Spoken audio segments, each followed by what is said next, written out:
Warwickshire win after Derbyshire crumble. After Warwickshire bowled Derbyshire out for 121, they surprised many by returning to the middle to bat, rather than enforcing the follow-on, and at times it looked like that may have been the wrong choice, but they'd recovered from early wickets to take their lead towards 300.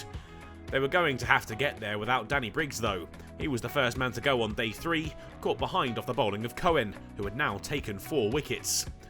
Norwell took the total to 150, the lead now over 300, but he couldn't do much more than that, out for 5, bowled by the impressive Connors.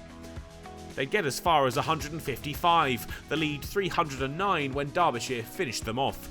Hannon-Dalby unable to withdraw the bat in time, and out for a well-deserved 5th for Cohen. It was a low total for Warwickshire, but they wouldn't be too concerned.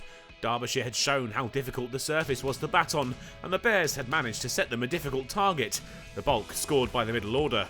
Cohen had at least given Derbyshire some hope with his 5 for 43. But that hope started to dim almost as soon as Derbyshire were back out there. The captain removed cheaply again, well held by Bresnan off the bowling of Hannon-Dalby. Rees too would be left disappointed with his contribution. No runs added, and Snaffle down the leg side, another for Hannon-Dalby. And with 36 on the board, they'd lost another wicket. Guest caught behind off Miles, and Derbyshire in some real trouble now, lunch taken with his departure. McDermott and Madsen ticked the score up at the resumption, 50 runs on the board, and the hosts had a partnership to cling on to. But with Derbyshire starting to think about 100 runs, into the 70s, Madsen was out. Rhodes had to scramble for the catch, but made no mistake. Critchley then followed in the next over, out LBW to Hannon-Dalby for a 3-ball duck. The Bears bowler had another, his 4th scalp. Ben McDermott caught at slip, and Derbyshire were crumbling in the afternoon session. Hughes followed shortly, out LBW to Rhodes for 5.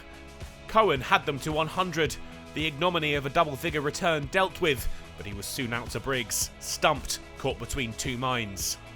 Norwell left the Bears chasing the final wicket.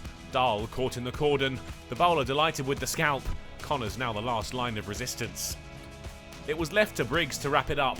No fifer for Hannon-Dalby, but he was under the catch off Aitchison, and it was held well by the bowler to seal the win for Warwickshire.